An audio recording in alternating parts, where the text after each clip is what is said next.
बल्ले ढाबा एलिना दास स्वामी विजेडी हारिबा परे जीए कांदुथिले भो भो होई कांदुथिले। भल करी देखि नियंतु ए दृश्य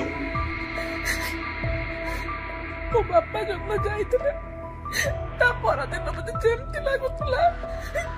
आज आपण को इस्तफा वीडियो देखि के मते आहुरी बेसी कष्ट होछि। एबे जना पड़िला सेबे कांदुथिले काहिंकी एलिना दास। बीजेडी हारिला बेपार बुड़िला सेथि पई कांदुथिले कि एलिना दास। कारण नेटिजेन माने एबे कमेंट बॉक्स रे एबे एमिति किछि कथा लिखुछंती कि एबे कांदुथिले काहिंकी जना पड़िला।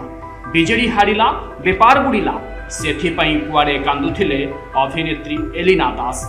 समय गड़ुछि गोटे परे गोटे नुआ चर्चा एबे सामना को आसुछि। बल्ले बल्ले ढाबार लिज नहीं छंती बिजु जनता दलर नेत्री मुखपत्र एलिना दासंक स्वामी जहांक ना हेउछि संदीपन महंती जहांक ढाबारे एबे लटका लागिछि। हाँ नोटिस मरा जाइछि बंद होइछि आ से ढाबारु जिनिस एबे खाली हेउछि। आ ए सब को नहीं एबे स्थानीय अंचलर लोक माने मुह खोली छंती। बेआईन भावरे पूर्वतन विधायक तथा बिजु जनता दलर विधायक ढाबा चलाइबा पई एलिना दासंक स्वामी को देइथिबा स्थानीय लोके चर्चा करुछंती। दर्शक बंधु बल्ले बल्ले ढाबा को नहीं जेतिके चर्चा नुह चर्चा हेउछि धर्मशाला भवन को नहीं जहा गोचर जमीरे गढ़ी उठिछि जहा सर्वसाधारणक पई होइथिला। गरीब लोकटीए झील बाघर किंबा पुओ बाघर किंबा कोनोसी काम कार्य व्रतघर करबा पई हेले सेही धर्मशाला भवन को 4000 टंका रे मिलुला जहा वर्तमान 65,000 रे पहुंची थिबा स्थानीय लोक माने कहउछंती।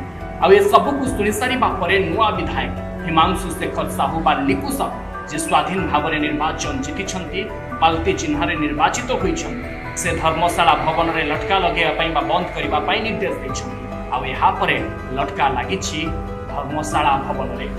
बारंबार अभियोग हेउथला केही सुनु नथिले। आउ एबे नुआ विधायक निर्वाचित हेबा परे लटका लागिछि। बल्ले बल्ले ढाबारे ताला पड़िछि। आउ जहाकु नै असंतोष छाड़ी छंती स्थानीय अंचलर किछि लोके। आउ ए सबु भितरे किंतु नेटिजेन माने कमेंट बॉक्स फुल करि दउछिन।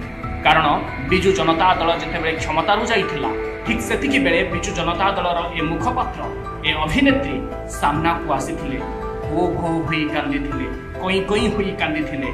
आउ एबे लोके कहउछंती ए कांद पछर सेबे थिला बड़ कारण बीजेडी हारिथिला बेपार बुड़िबो बोली कुआडे भाबिथिले बिजु जनता दलर ए मुखपत्र अभिनेत्री एलिना दास।